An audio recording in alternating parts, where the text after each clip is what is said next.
Everybody, what is up? How we doing today? Welcome in to the Tate's Take. I hope you guys are having a great day today. Thank you for tuning in on YouTube. And it's crazy. Halfway through October, everybody. Today is Thursday, October 16th, and we got five top 25 games to get to this week. That means five graphics that you can see. And I'm excited because when I look at the college football season right now, there are so many unknowns.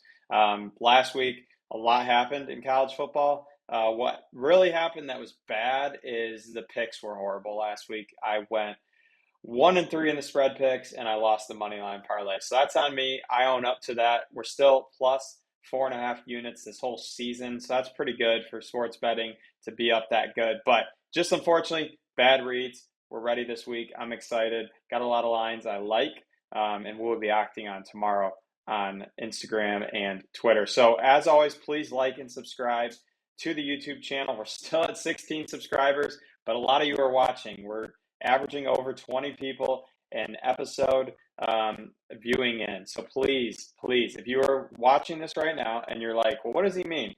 Click on the bio, pause the show, click bio, and go to the channel and see if you're subscribed. It means a lot to me if you subscribe. That's how I know how many people are tuned in all the time. Yes, views are great, but I like to see the subscribers. So let's get into today's show. And I want to spend a little bit of time. I can't talk too long because if I talk long on this, it's going to make the show very long because of how many good games we have in week 8. But James Franklin should not have been fired. That is my take. I will argue that to anybody that wants to hear it. You do not fire a coach that has a insane record like he has. Yes, you haven't won the big game. They were a quarter away from getting to a national championship game. And, they paid a lot of money to get him out of there. I don't think there's a candidate that they're going to get that is better than James Franklin, and especially not at the price you're going to have to pay to buy him out and get the new guy. That team loved James Franklin. They did not quit on him. Unfortunately, just had a bad run of 3 straight games, losses, some bad losses, obviously, to UCLA and Northwestern. But I'm really against the decision they made. But it helps some of my teams in the Big Ten because I think James Franklin leading that team was always a team you had to be scared of. Even though, Ohio State, he never beat. It still, though, is a team that it's scary on paper. So I don't know. I'm against it. I don't get why you fire him. The only reason you fire him is if you have a guy lined up you're getting that is just a home run hire, and I don't know who that is. Kirk Cignetti is a guy that a lot of people are talking. I think Kirk Cignetti honestly is a down grade from James Franklin, and I know Cignetti is one of the hottest names. Speaking of Cignetti, last piece I want to talk about, Week 7, huge win. Going to Oregon and winning that game is no short task. I was super impressed. I was all in on Oregon. I picked them to win. I picked them to cover. We were wrong on that, but at the same time, heck of a win for Kirk Cignetti in Indiana. So it leads potentially for Indiana Ohio State in the Big Ten championship. We'll see. And big win for USC against Michigan there.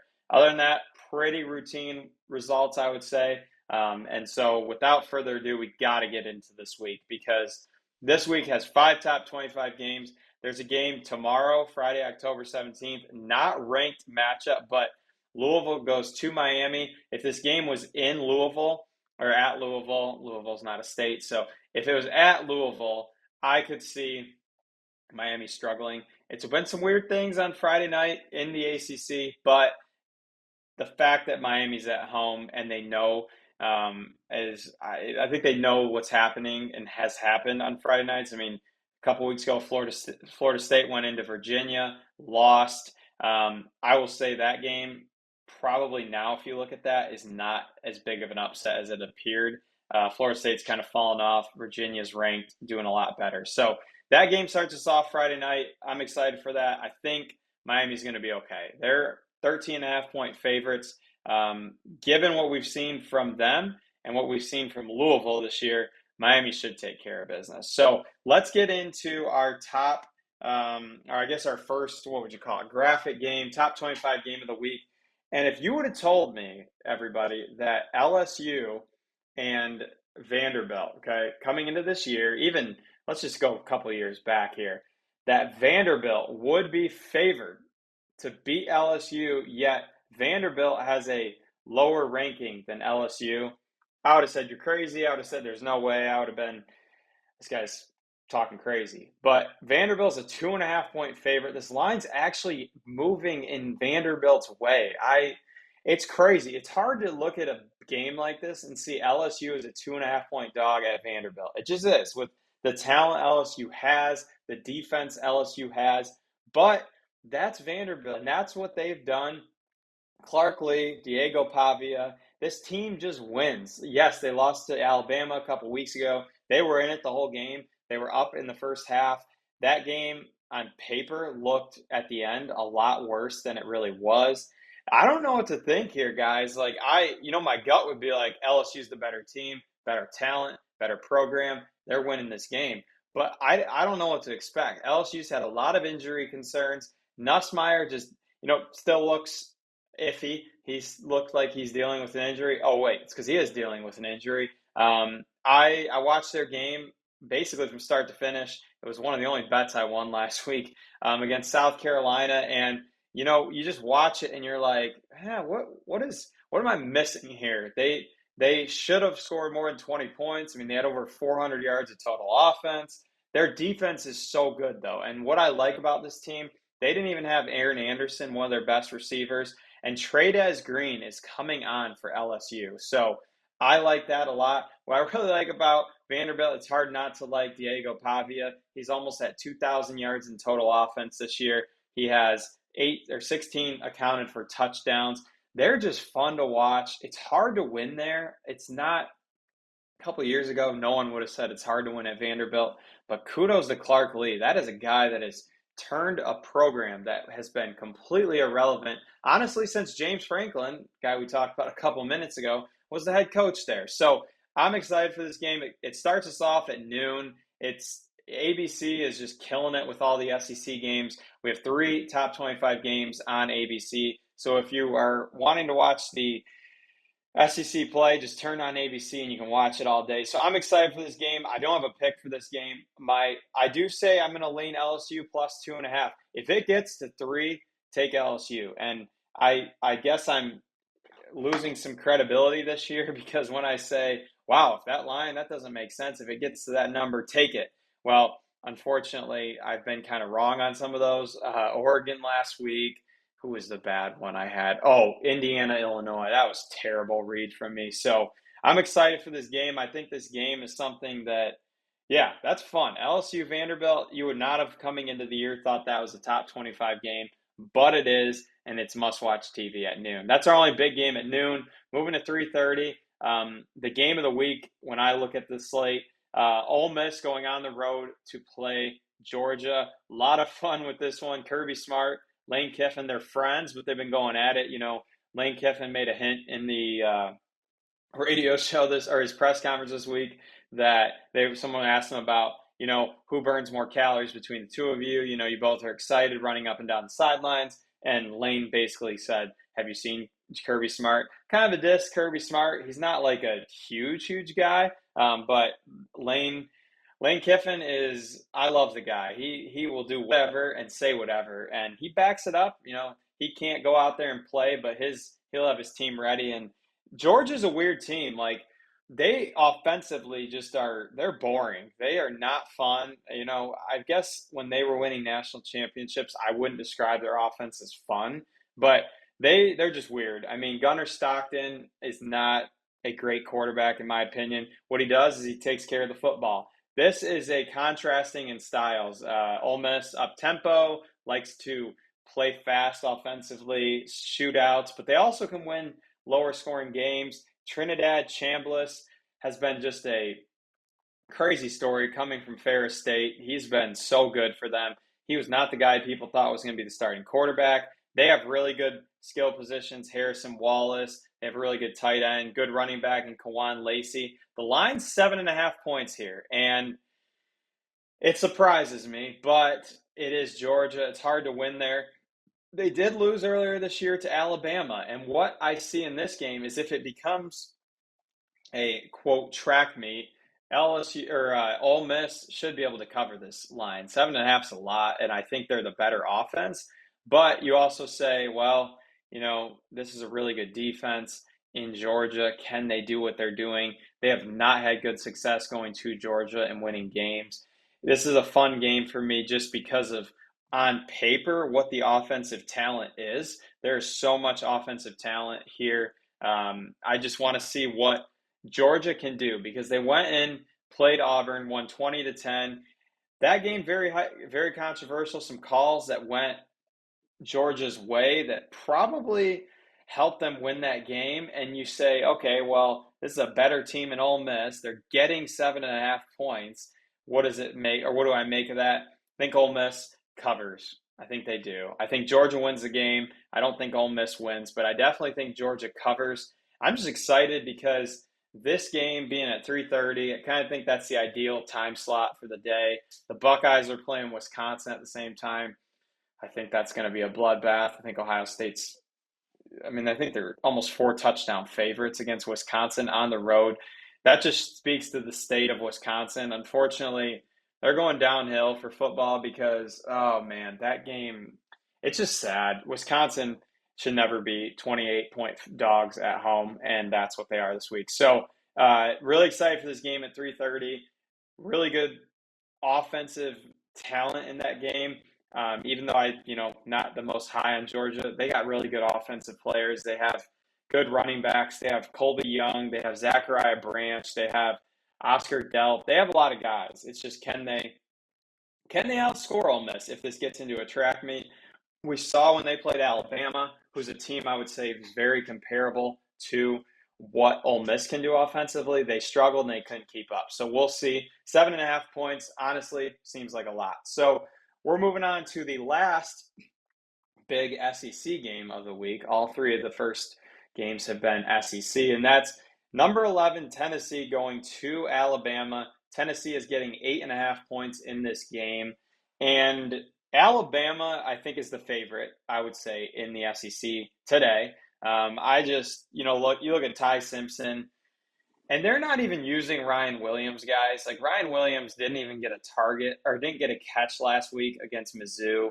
There's some weird things going on there. I still got him on the graphic because, quite honestly, he's the best player they have. I just don't know what's going on there. But, if he has a bad game this week, Ty Simpson, you are the graphic guy, and you will be on there next week. So this game, elite quarterback play. Joey Aguilar and Ty Simpson.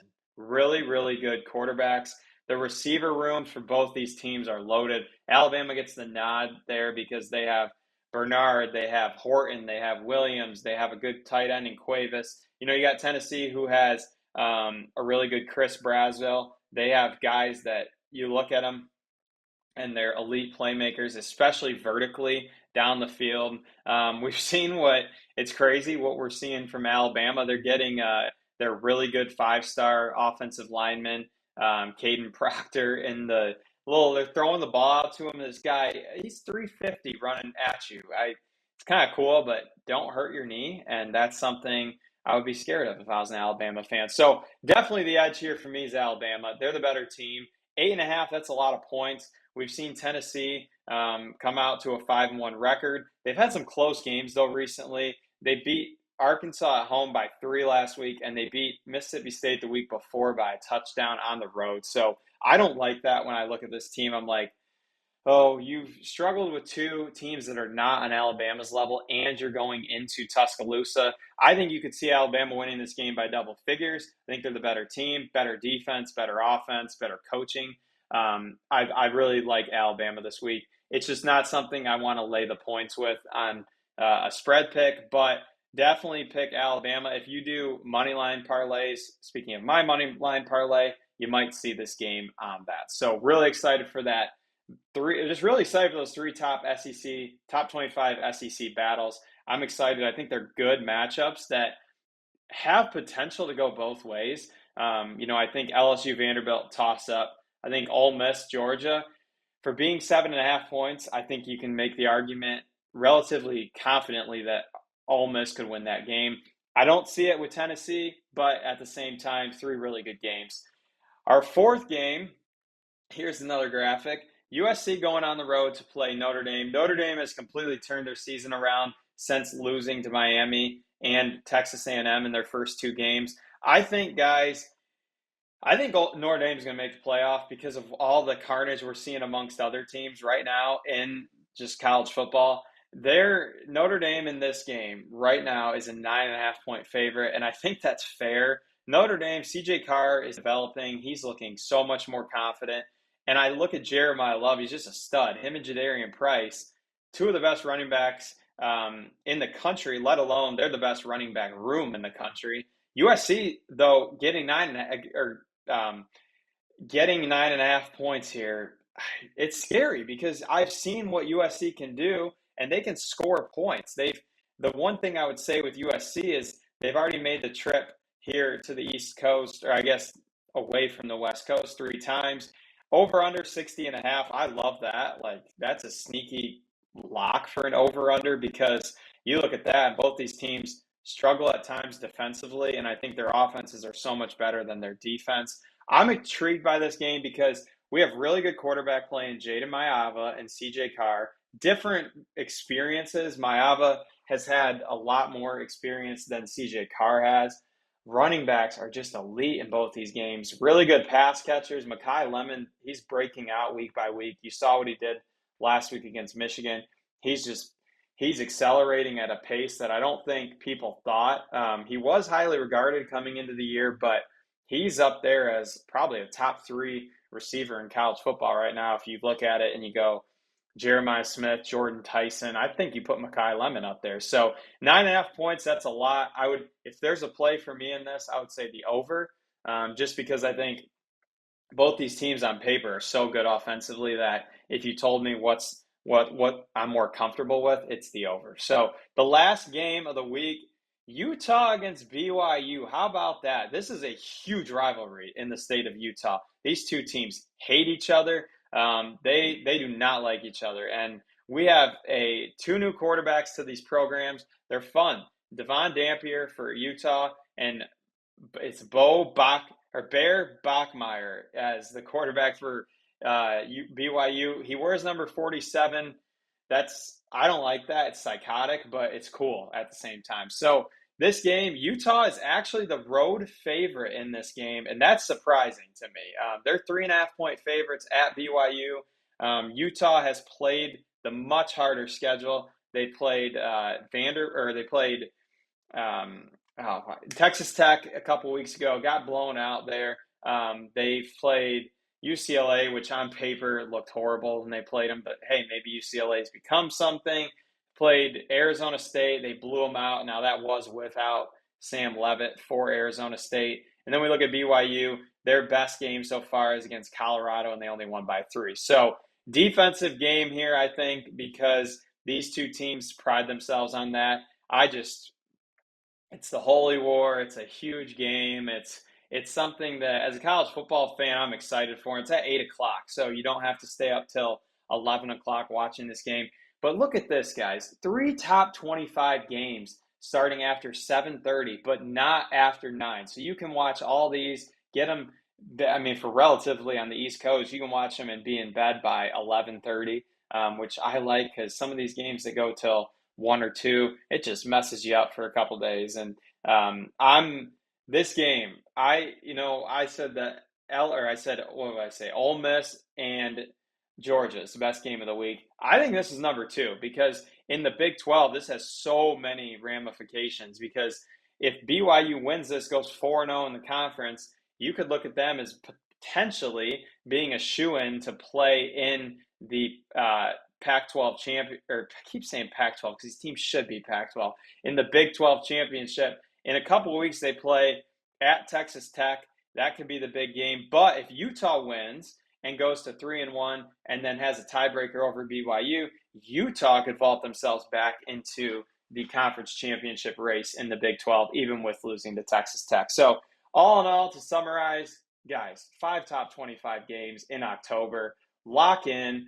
Enjoy this college football slate because it's an elite one. And all I will tell you is I am going to deliver some better picks this week.